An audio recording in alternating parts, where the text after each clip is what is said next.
Skyrock pour les militaires. Nouvelle semaine sur Skyrock PLM, on l'ouvre avec les dernières actions menées par les troupes françaises dans le monde la semaine dernière.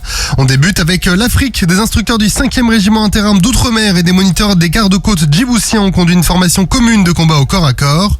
À cette occasion, 3 gardes-côtes, 3 équipiers du RAID, 2 instructeurs de l'école militaire djiboutien et 10 stagiaires français du 5e RIAOM ont été brevetés moniteurs.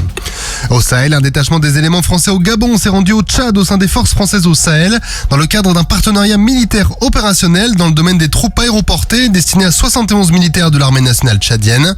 Après une phase d'instruction au sol, les stagiaires ont tous eu l'occasion de réaliser leur saut pour ainsi compléter les capacités opérationnelles de l'armée tchadienne.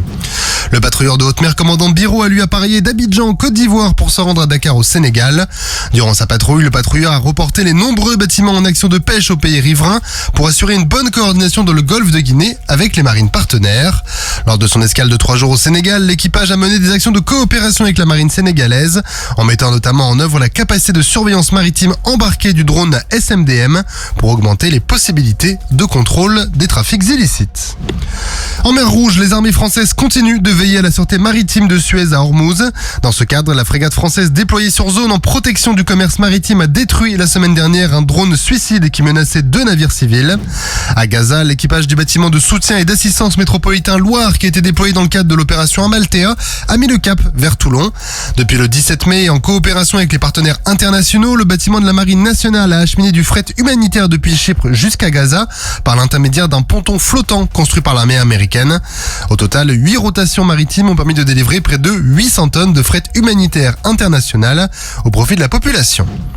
Au Levant, les rafales de la base aérienne projetée ont continué d'assurer la permanence aérienne de la coalition au-dessus de la zone afin de lutter contre les résurgences de Daesh.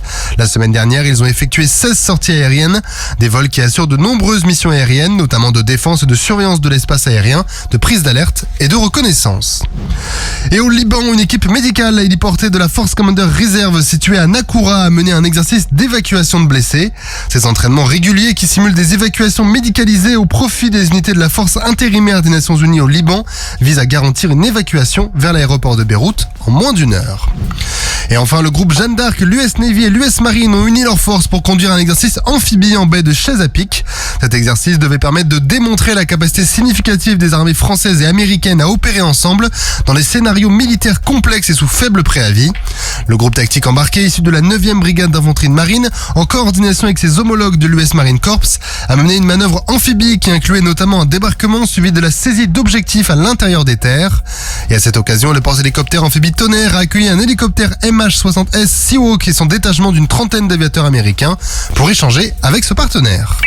Sur terre, sur mer, comme dans les airs. Skyrock PLM, en équipe avec Uneo, la mutuelle des forces armées.